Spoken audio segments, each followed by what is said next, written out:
Here's another live stream, except this topic is going to be about imposter syndrome, something very different. For those who are watching on YouTube, my name is Tristan Goodwin. My channel is Pleasant Living Purpose, where essentially we use all the aspects of our lives to better our lives.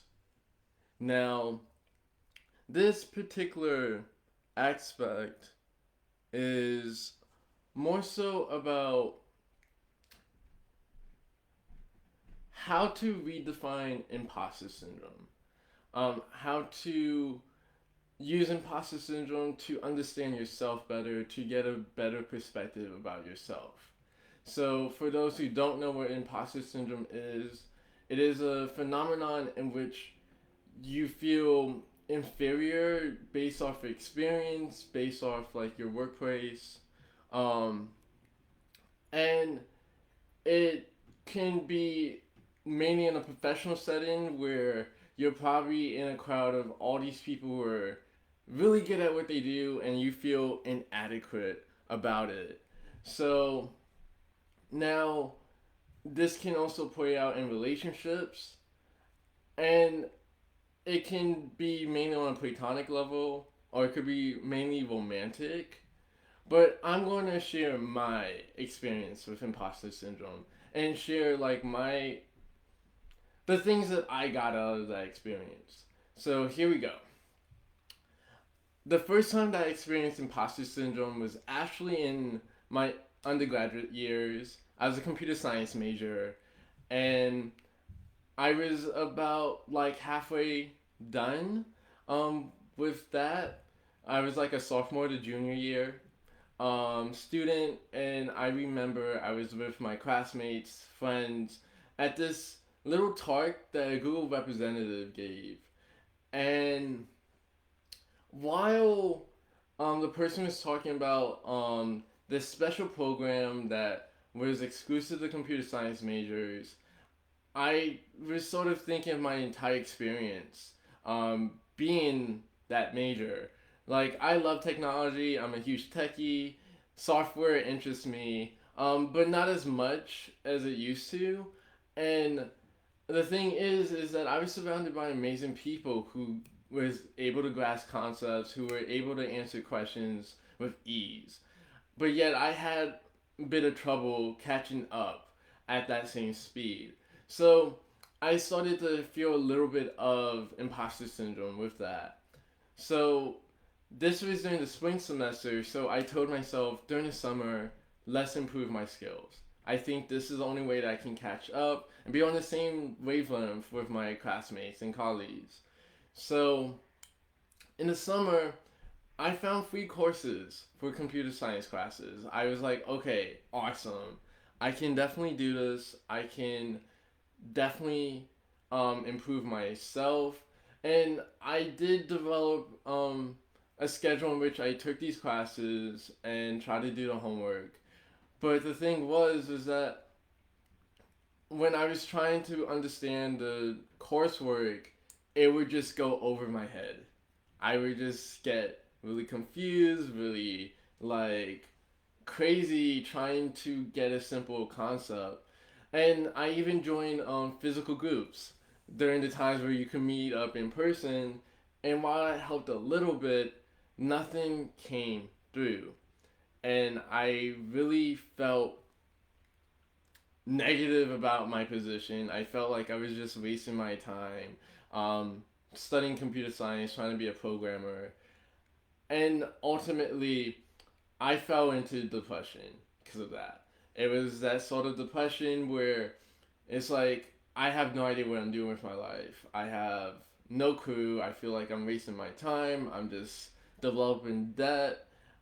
This is not working for me whatsoever. And I couldn't I couldn't find a way out until 2 weeks in, 2 to 3 weeks in, I had to question myself, like, what am I doing? Like, I can't just sit around. Like, this depression was really bad. Like, I literally did nothing for a long period of time. And I had to ask myself, like, is this really where I want to be? Is this where I want to stay?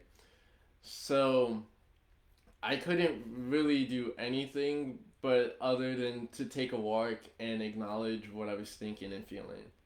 I literally did that for 2 weeks straight, right before my actual birthday, just allowing myself to think, feel whatever showed up. It did not matter. I wasn't into mindfulness. I did not meditate around this time. I was just like, you know what? I'm just gonna walk. I'm just gonna observe outside, and I'm just going to relax. And a lot of things happened with that. Um, I found a renewed resolve in time doing that. So I end up getting like a boost in confidence to like move on, and I decided and realized that computer science was not for me. So I share this entire story to only bring up the point that imposter syndrome shows up through the expectations we have um, with where we are. It can show up through conditioning, like what our friends, family expect us to be at. It could be a societal type of thinking. Um, and essentially, these sort of expectations can be helpful, it can be motivating, it can be inspiring to help you move forward. But if it isn't something that isn't true to who you are, you're going to feel in this sort of limited, like, viewpoint where you're just like, I don't belong here. Do I belong here? Should I even be here with like these different amount of people, just different groups that are good at what they do, good excel at what they do? And the answer to that is yes. If you are in that experience, you're there to experience it for your own growth, for your own betterment. So it is every experience is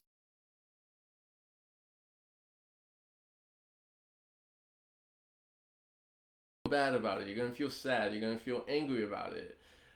Of course, the same can be said for the things that you do well for yourself. You're gonna feel good. You're gonna feel relaxed, feel peaceful.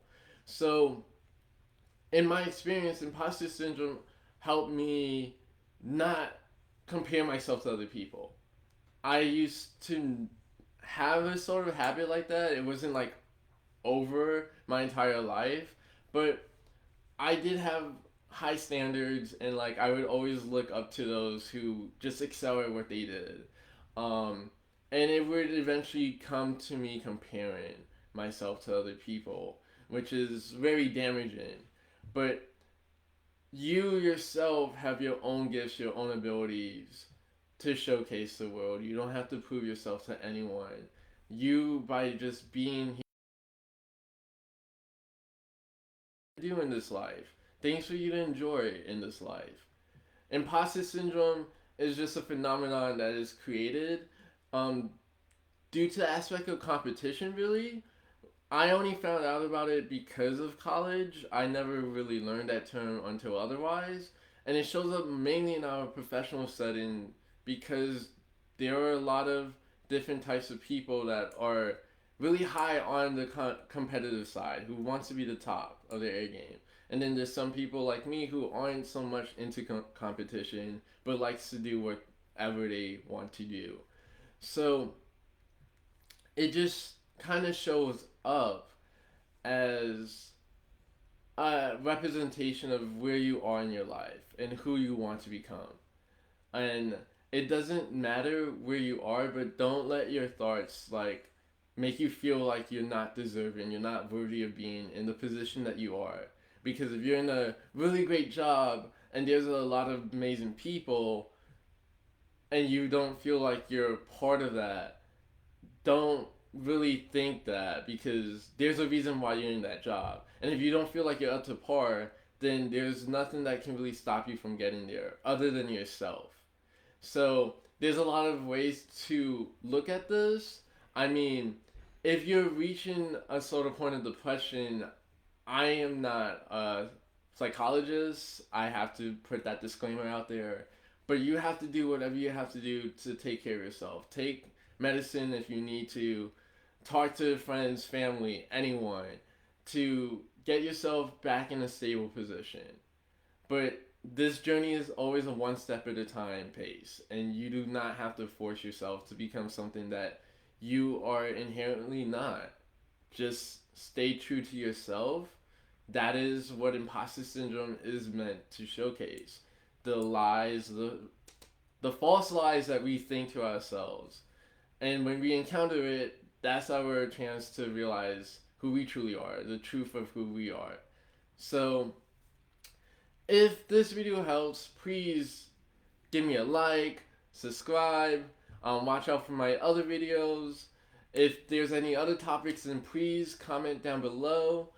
If you have encountered imposter syndrome and you've triumphed, like, please share that.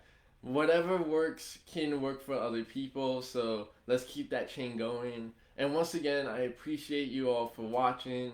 Thanks again, and have a great weekend. Take care.